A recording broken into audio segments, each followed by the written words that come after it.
along the length of the optical fiber by suffering the total internal reflection at the particular angle.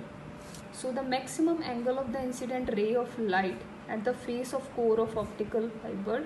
So the light ray suffer the total internal reflection at the core cladding interface to travel along the length of optical fiber is called the acceptance angle. So basically the acceptance angle is the angle at which we can get the process of total internal reflection, because due to this process the signal may easily get transferred from one end to the other end of the optical fiber.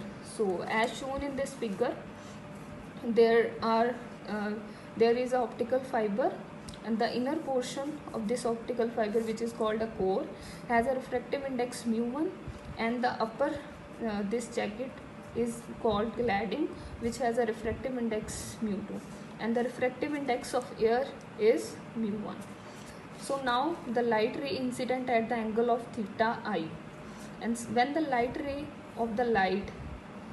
ray of light enter the core of the optical fiber, then according to Snell's law. So what does Snell's law means? Mu naught sine of theta is equal to mu1 sine of theta r. Take this equation number 1, and the ray of light will propagate down the core if the reflected ray strike the core cladding surface at angle theta greater than theta c. So if this light ray incident at angle greater than theta c, it will do the multiple reflections, so that we can easily get the process of total internal reflection. So take theta greater than theta c.